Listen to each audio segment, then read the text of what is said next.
Living in America is exhausting. You wake up tired, you go to work tired, you come home barely surviving, go to sleep, wake up, go to work, come home, and you're still broke. Every single month, rent's due, rent is through the roof, groceries are double what they used to be just 2 years ago. You go to the gas pump to fill up your car and it's like you paid another car note. Everything, and I mean everything, is up in price. But your paycheck, still the same. And once inflation gets done with it, it's probably even a little less. Yet somehow, they keep telling us, just budget a little bit more. Just work a little bit harder. Like, I'm sorry, how many jobs do I need now? 4? 5? 7? That's not living. That's barely surviving. Two, I had to prove that I've got cerebral palsy. And you're saying people get jobs. Your party shut my job down. You got rid of us. You're a disgrace. You've made my life harder. I earn my money. Now I have to claim benefits. That's exactly what the government... No, it is. Are you listening? I've got a degree. I don't know how any of you guys are going and going and going. I know you gotta be at the same level of mental health as me. Every day it's something new between the fuck news and the fuck. And this country's fucked. Every day we're spending more and more money. None of us are getting ahead. The rich people are the ones that are ahead. I'm tired of struggling. Mohammed bin Salman clap for Donald. Americans are suffering right now. Seriously. Americans are living paycheck to paycheck, which is a form of psychological torture. Americans can't afford a home right now. Americans need healthcare, good healthcare, and now they're going to get kicked off the healthcare that they have, which could be better, by the MAGA Republicans. Americans need a good education. Student loans right now have the highest delinquency rate essentially ever right now, as the only thing the Department of Education's doing is going after student loan delinquency and garnishing wages right now, while gutting lunch programs to kids, gutting mental health services, even though MAGA Republicans say it's never the guns.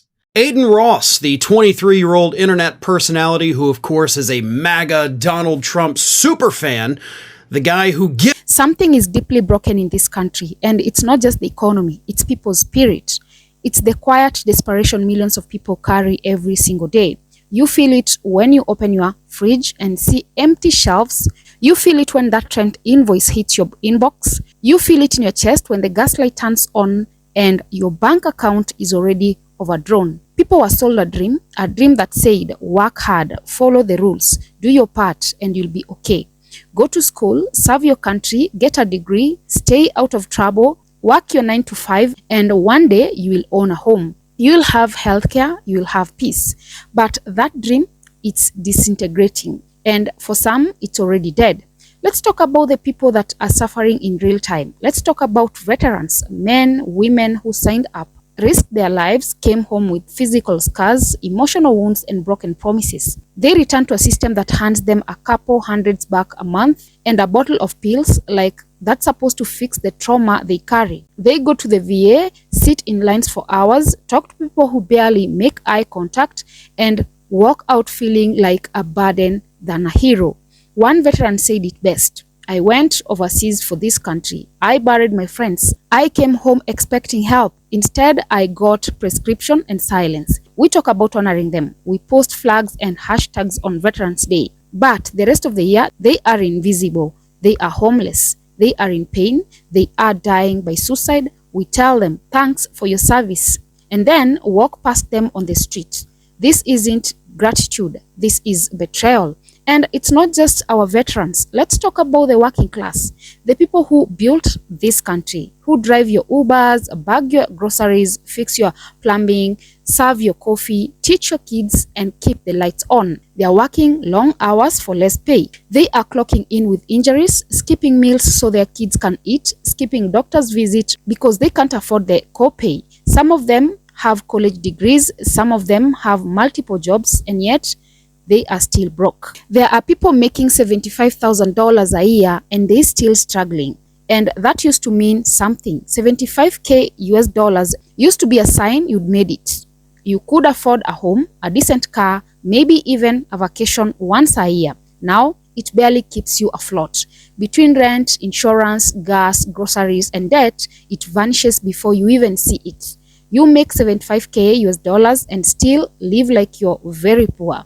That's not progress, that's failure. The guy who gifted Donald Trump a Rolex watch and a customized Cybertruck during the presidential campaign said on a podcast this week that he has now lost 8 figures in the stock market since Donald Trump imposed those tariffs.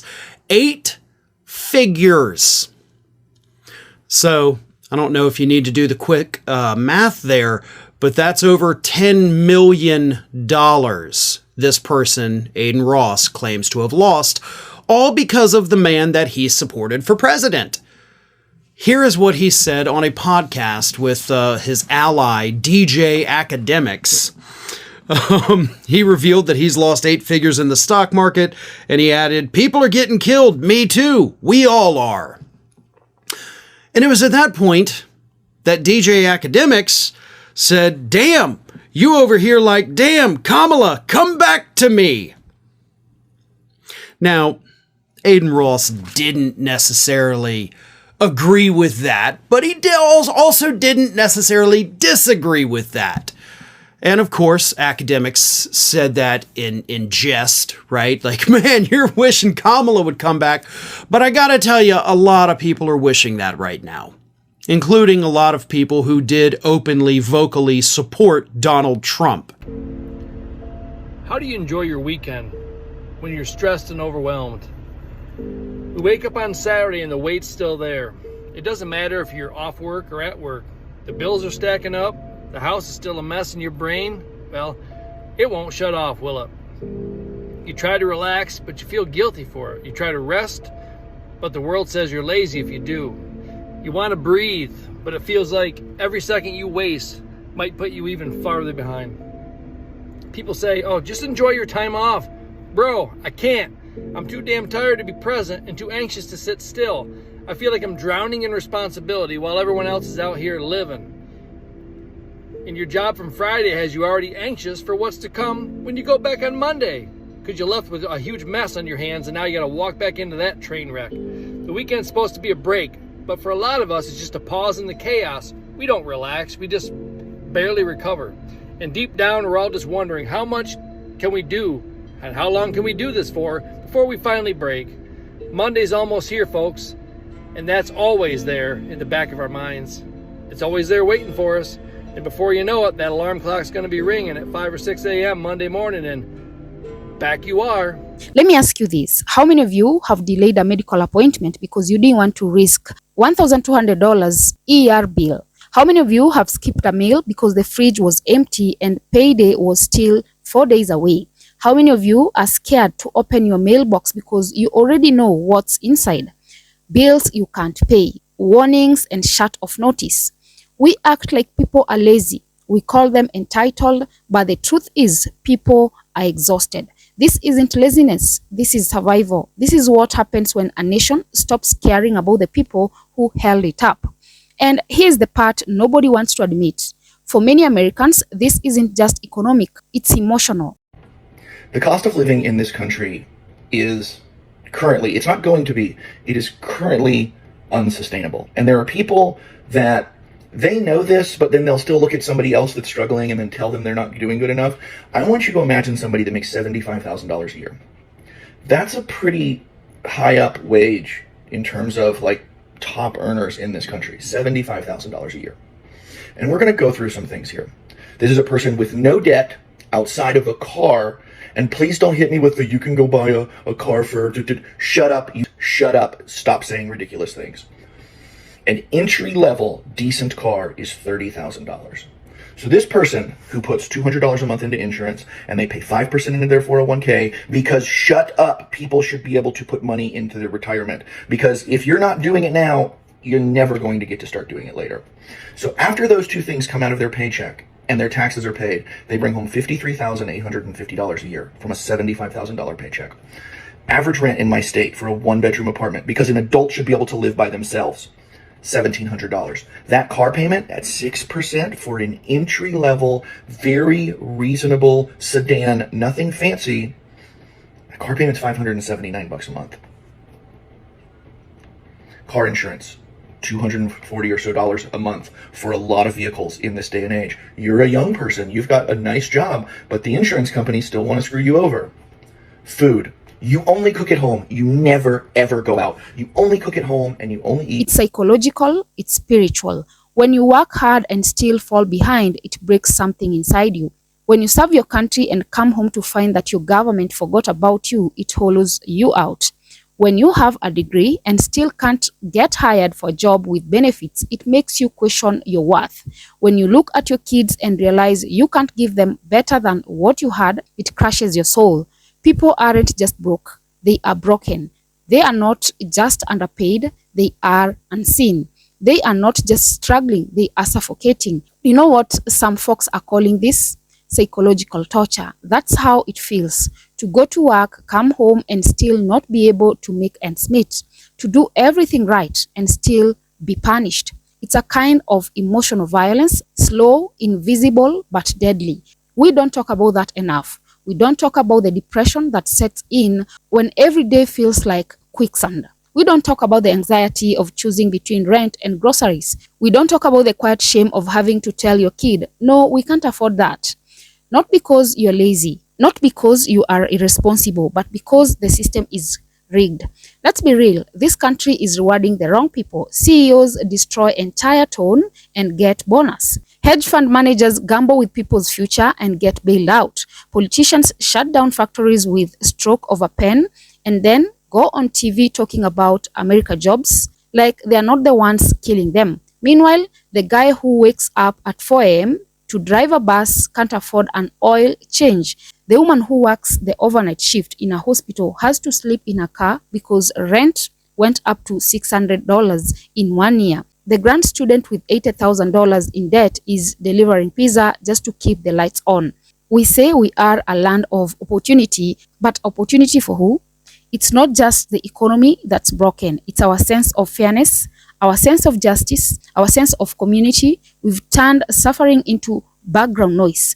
We scroll past it, we excuse it, we normalize it. But I refuse to normalize this. I refuse to pretend that this is okay, because it's not.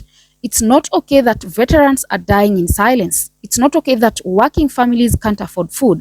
It's not okay that people with full-time jobs are living in their cars. It's not okay that mental health care is a luxury. It's not okay that a trip to the ER can bankrupt you. It's not okay that a college education costs more than a house. It's not okay that this country has enough money for bonds, but not enough for baby formula. It's not okay, and we have to stop pretending that it is. You know what's wild? People are used to struggling that they feel guilty when they speak up. Like asking for a livable wage is selfish. Like wanting healthcare makes you muncher. Like needing help makes you weak. That's what they want you to believe. Because if you think it's your fault, you won't fight back. But I'm telling you right now, it's not your fault. You're not lazy. You're not lazy. You're not imagining things. The system really is that unfair. The cost of everything is going up and wages are keeping up. The jobs that do pay well are disappearing. The safety nets are full of holes. And people in charge, they're playing political games while you're trying to survive. It's no wonder people are angry. It's no wonder people are checking out. It's no wonder people are radicalizing or turning to substances or sinking into silence. And if we keep going like this, if we keep ignoring the pain of people holding this country together, then we are headed for collapse. Not just economic collapse, moral collapse, cultural collapse. But here's the thing. we can still turn this around. It starts with honesty. It starts with compassion. It starts with listening to the people we've ignored for too long. We need to stop shaming people for being poor. We need to stop judging people for needing help. We need to stop letting billionaires write our laws and wondering why everything's falling apart. We need to start showing up for each other, talking to each other, lifting each other up, because no one's coming to save us, but we can save each other. This video isn't just a rant. It's a call, a cry, a demand. A demand for decency, a demand for fairness, a demand for dignity. If you're watching this and you're struggling, I see you. If you are a veteran and you feel forgotten, I remember you. If you're working every day and still barely make it, I respect you. If you're tired, broken and angry or scared, you're not alone. You are not weak. You are not invisible. You are the backbone of this country. And it's time this country started acting like it. Because until that happens, we will speak, we will march, we will fight, we will shout for every platform, every street, every screen, until the people in power finally hear us. Until America remembers what it promised, and until it finally delivers. Guys, drop a comment. Let me know what you think about whatever that is happening in America. And also remember to subscribe, like, and share as well. And until next time, bye-bye.